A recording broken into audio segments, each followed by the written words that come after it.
सत्येंद्र जी महाराज जी बैठे हुए हैं हमारे बीच, उनसे बहुत अहम सवाल है,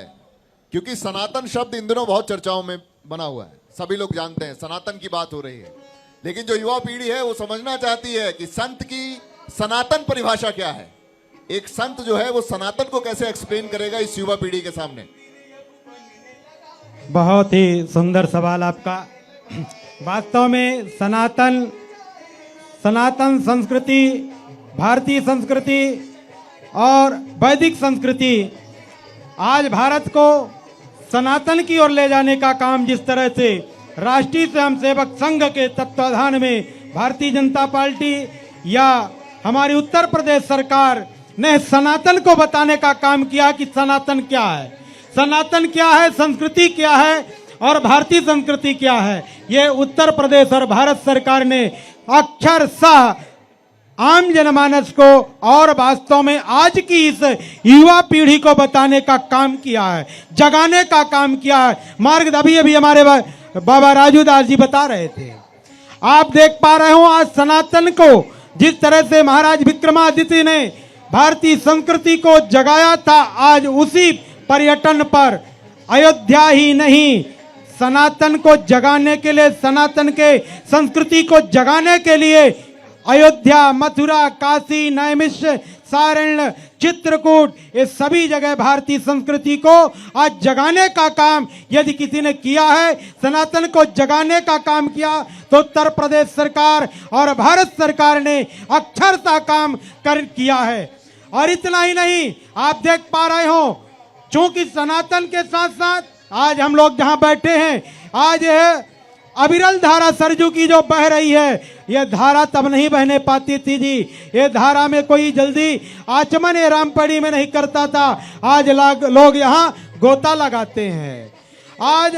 मंदिरों में, गुरुद्वारों में, चर्चों में, मस्जिदों में भी जाते हैं, लेकिन जय श्री राम भारतीय संस्कृति को लोग अक्षरशः पूजते हैं, अपनाते हैं। अभी आपके ही मंच पर किस तरह से जय श्री राम और भारत माता और वंदे मातरम का उद्घोष करके एक ऐसा व्यक्ति जा रहा है जो कल्पना नहीं की जा सकती, उस समुदाय से आता है जो समुदाय को आप कल्पना करो कि एक समुदाय को खुश करने के लिए उत्तर प्रदेश सरकार, जब मुलायम सिंह की सरकार हुआ करती थी और मुलायम सिंह की सरकार में यही अयोध्या की पावन धरती, यही अयोध्या का सरजू पुल है, यही अयोध्या की सरजू नदी है जहां रंग रंजित कर दिया गया था, वही मुलायम सिंह की सरकार थी। वही मायावती की सरकार थी कि अयोध्या में राम भक्त परिंदा पल नहीं मारता था। वही कांग्रेस की सरकार थी कि सनातन को जब भगवान श्री राम का उद्घोष करने वाले लोग आते थे उन्हें रोक दिया जाता था, कर्फ्यू में बदल दिया जाता था। यहां तक कि जो सन 1949 का जब भगवान श्री राम का प्राकट्योत्सव मनाया था, जब बाबा अभिराम दास जी महाराज हमारे पूज्य दादा गुरु जी को जब स्वप्न हुआ और स्वप्न में भगवान को प्राकट्य का जब उन्हें दर्शन हुआ और जब मध्य रात्रि में 22 दिसंबर 1949 को जब जाते हैं, वह भगवान के गर्भगृह पे समीप जाते हैं और दिव्य दर्शन करते हैं और जब आरती पूजा बंदन करते हैं पंच संतों के साथ पर, तब उसको रोकने का उन्हें तत्काल कांग्रेस की सरकार उठा ले जाती और कारागृह में डाल देती। ऐसे पूज्य संत को, ऐसे बाबा अभिराम दास जी को जो राम जन्मभूमि उद्धारक थे, उनको कारागृह में डाल देती है। और तत्काल इनकी सरकार, कांग्रेस की केंद्र में भी सरकार थी, वहां से आदेश आता है कि तत्काल जहां भगवान श्री राम मंदिर का विराजमान भगवान श्री राम है, उन्हें तत्काल हटाया जाए। लेकिन मैं उन्हें साधुवाद देना चाहूंगा ठाकुर गुरदत्त सिंह जी को, उन्होंने कहा कि यहाँ परिंदा पल नहीं मारेगा, यहाँ भगवान विराजमान है, यदि यहाँ आप ऐसा काम करते हो, भगवान को यहाँ से हटाने का काम करोगे तो यहाँ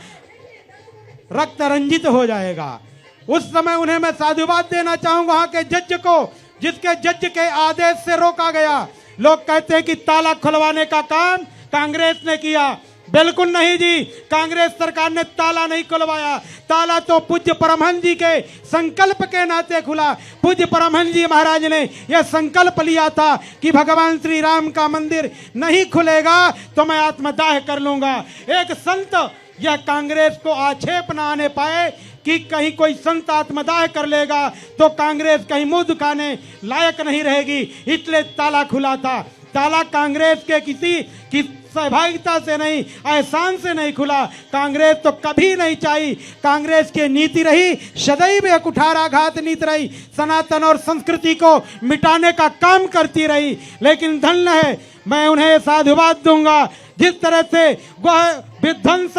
भगवान श्री राम का जो खंडहर मंदिर था उसको ध्वस्त कराने का काम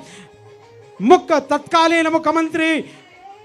कल्याण सिंह ने कार्य किया था। आज उसी भव्य दिव्य मंदिर का निर्माण, हमारे उसी परंपरा को आज आगे बढ़ाने का काम योगी आदित्यनाथ जी ने किया। और वह योगी आदित्यनाथ जी किस तरह का काम उनके बाबा दिग्विजयनाथ जी महाराज ने, जब कांग्रेस के प्रधानमंत्री राजीव गांधी ने कहा था कि भगवान श्री राम के मंदिर को भगवान श्री राम की मूर्तियों को हटा लिया जाए, तो बाबा दिग्विजयनाथ जी ने 1 लाख की संख्या में लेकर के गोरखपुर से राम भक्तों को लेकर के आए और चारों तरफ से अयोध्या को घेर लिया था जी। आज उसी की देन है, उसी परंपरा के बाबा योगी आदित्यनाथ जी आज मुख्यमंत्री का नेतृत्व करते हैं, उत्तर प्रदेश का नेतृत्व करते हैं। जिस तरह से राम जन्मभूमि भगवान श्री राम के भगवान रघुनंदन राम को सुरक्षा देने का काम उनके दादा गुरु बाबा दिग्विजयनाथ जी ने किया था। आज उसी परंपरा का निर्वहन मुख्यमंत्री होते हुए आज देखते होंगे कि हर तीसरे दिन आज निरीक्षण करने के लिए भगवान श्री राम के भव्य दिव्य नव्य मंदिर का आज है संस्कृति को अवलोकन करने के लिए वह आते हैं। इसे कहते हैं भारतीय संस्कृति और भारतीय सभ्यता की जो राम के लिए मिट जाए। भगवान अपने आराध्य के प्रति, अपने इष्ट के प्रति, अपने आराधना उपासना के प्रति, उपासना पद्धति के प्रति जिसे आस्था हो, निष्ठा हो, भक्ति हो, और इस तरह से एक ऐसे पद पर होते हुए भी अपनी संस्कृति पर आज हमारे यशस्वी प्रधानमंत्री देश का नेतृत्व करते हैं। और देश के नेतृत्व करने के बाद भी उन्होंने यह संकल्प लिया है कि आज जहां से नैमिष की पावन धरती, जहां पंचवटी से नासिक की धरती से महाराष्ट्र की धरती से 11 दिन का उपवास का संकल्प लेते हैं, जहां भगवान श्री राम ने निश्चरहीन करहु मैं भुज उठाए कललीन यह संकल्प रघुनंदन राम ले लिया था। आज धन्य है भारत का यशस्वी प्रधानमंत्री उसी स्थल से, उसी जगह से आज वह संकल्प ले रहे हैं। और वह 11 दिन तक, आज 11 तारीख है, 11 तारीख से 22 तारीख तक जब तक भगवान श्री राम का भगवान गर्भगृह में विराजमान नहीं हो जाएंगे तब तक यह संकल्प को वह जलाहार लेकर के केवल जल ग्रहण करके और यह संकल्प को वह पूर्ण करेंगे। और भगवान श्री राम का भव्य दिव्य नव्य मंदिर बना हुआ उसमें भगवान श्री राम को अपने कर कमलों के द्वारा भगवान श्री राम को विराजमान करने का वैदिक परंपरा के साथ, राष्ट्रीय परंपरा के साथ, सनातनी परंपरा के साथ विराजमान करने का काम वो यशस्वी प्रधानमंत्री करेंगे। ऐसा देश का प्रधानमंत्री, इस तरह से जब हमारे प्रधानमंत्री कर सकते इतने पदों के बाद, जिनके पास इतना भार है, यह भारतीय संस्कृति है। जो इतने पद को ग्रहण करके देश की रक्षा सुरक्षा को देखते हुए भी अपनी संस्कृति को गौरव से कंधे गले मिला के चलता है, उसे वह प्रधानमंत्री, वह देश का नेतृत्व करने का अधिकारी है, वह सच्चा राम भक्त हो सकता है। वही राम भक्त है जो राम के पद चिन्हों पर चले, जो मर्यादा पुरुषोत्तम अयोध्या की पावन धरती पर आकर के और भगवान श्री राम के पद चिन्हों को जिस तरह से भगवत गोस्वामी तुलसीदास जी ने रामचरितमानस में,